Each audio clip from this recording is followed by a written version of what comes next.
Today we're going to be checking out my Charvel DK24 made in Mexico, where I upgraded the paint, the electronics, and a few other things.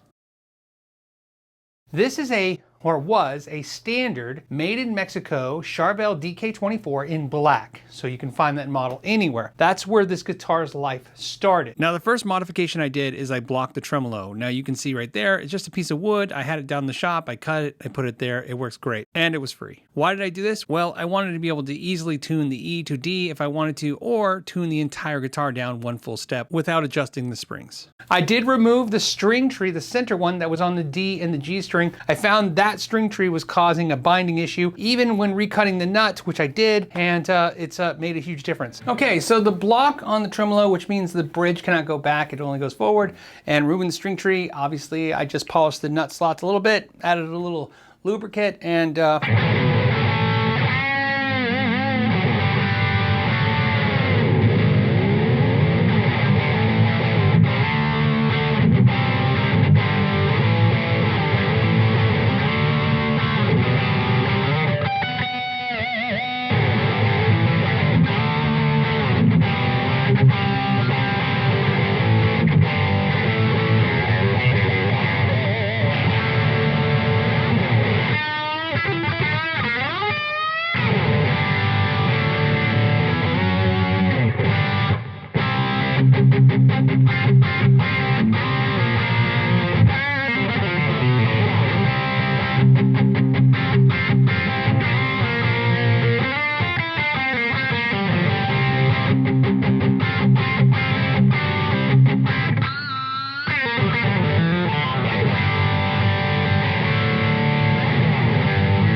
the tuners are the stock Charvel locking tuning keys, and the bridge is stock. It's the original bridge that came with the guitar. Everything else got removed. So let's get right to the thing that you're obviously seeing is the paint job. This paint job was done by a buddy of mine. He owns PaintHuffer. They make metal flake finishes, and he had someone who works with him paint this guitar. Whether you can tell or not, the edges go darker. So it's almost like a burst finish. It starts out light blue and it gets darker towards the edges. And then right there is the Know Your Gear stick figure logo, and it's in a darker finish, and sometimes it can be seen and sometimes it could not be seen. On the back, there's the Know Your Gear neon sign logo, and it's also same thing, it's in a dark blue, and it's underneath the finish. Electronics-wise, I replaced the two pots that were in there with a CTS pot for the volume and a no-load Fender pot for the tone control. So what no-load means is you'll feel a little click, and when it's forward, it means that it's basically bypassed out of the circuit, so not the tone control is not creating any load or anything on the circuit. It's like it's not there. I removed the switch, so there was a little switch there, and that allowed you to do, I think, coil splitting, or maybe it was a phase switch, I don't remember. Either way, I wasn't using it. Talked to Rob at Tesi Switch, and he told me about this particular kill switch, and as you can see, it's very small, perfect, actually. I think this is 8 millimeters size, and let me go ahead and play a little bit. I'm running through the Paul Reed Smith Archon with the Eventide delay, Eventide reverb. I have it going into a 212 cabinet, have it mic'd up. So here we go.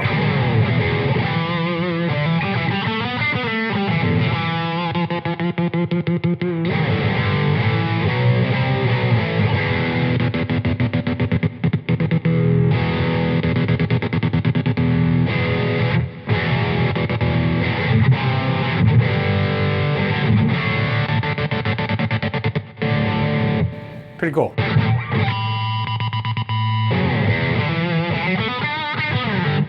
I just wanted to also point out for the demonstration, I wanted to show you guys how much abuse this switch can take. It's really impressive. It's actually metal, and I've been really, really impressed by it. The 5-way super switch was in this. I removed that. Now it's a basic 3-way blade switch. Same style you'll find in any Fender Telecaster. Of course, I put chrome knobs on it and a chrome tip, and then of course replace the pickups. What I have here is a Dimarzio tone zone that I bought used on Reverb.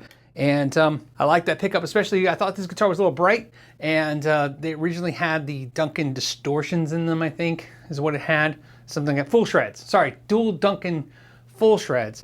And I didn't dislike those pickups in particular. I just was looking for something a little different. I knew I wanted to chrome it out, so to speak, a la 80s, a la Hot Wheels, kind of like this flake meets all this chrome. I just thought it would look cool. but I like the tone zone a lot, and I thought it would help also give it a beefier sound. The neck pickup is a Dimarzio P90. Just so you guys know, this is the vintage P90, not the hum canceling one. I used this once in a video. I really liked it. It was laying around. I thought it looked great, sounded great. Let's throw it in. And so I gave it a try. And it just sounds great, even with a lot of gain.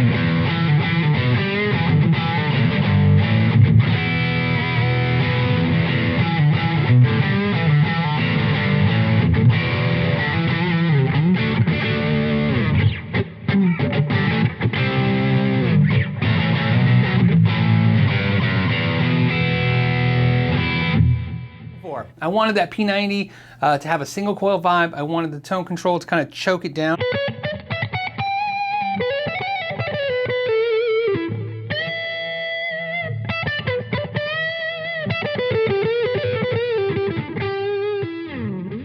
So that's essentially the upgrades. I know some of you are going to be like, oh, I wish you would have compared it to the old components. I didn't even know this was going to be the journey. This was not like a typical, like I was making a video for you guys. Obviously I like it, so it's in the room a lot. And then a lot of people were like, hey, show me more. Let me go ahead and show you some clean sounds before I go, so you have that as a reference as well. And what I have here is I switched the Archon to the clean channel.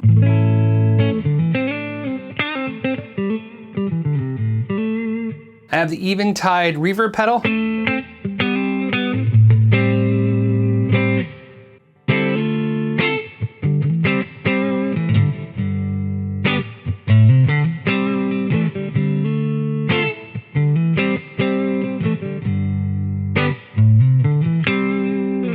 Some other things to take note of is that this is a caramelized maple neck. In other words, it's a roasted maple neck. It's not heavy roasted. That's why it looks like milk chocolate instead of really dark. It is a bolt-on. It's a compound radius, so it's 12 inch to 16. So it gets flatter as it goes up to the 24th fret. It's a 25.5 inch scale. It's got a tusk nut that's got a nut width of 1.6. What I like about stuff like this is, you know, this guitar, which I think is fantastic. I love the neck carve. If you're not familiar with this guitar, the neck is rather thin compared to a Fender Strat. It doesn't feel to me like the old Charvels.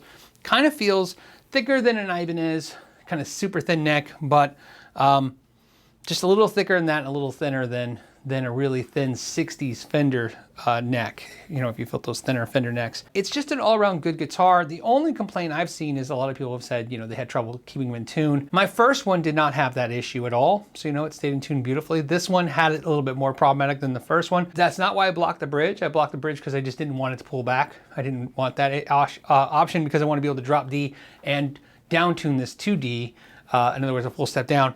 And what I found fixed the problem was just removing that string tree. You could probably remove both, but I don't think the first one's your problem. I think the G and the D are just binding up a little bit in that string tree. You can either upgrade your string tree from the one they gave you because it's not the best one for this situation, or just remove it as I did. So if you're having that issue, I would try that. No, don't worry about the block. Just do that and see what that takes you. And then of course, make sure the nut slots are cut correctly. I hope you guys enjoyed this little video. I mostly wanted to do it so I can reference it every time somebody says, because it seems like it doesn't stop. Somebody's like, what's that sparkle blue guitar behind you? Because they can't see the headstock.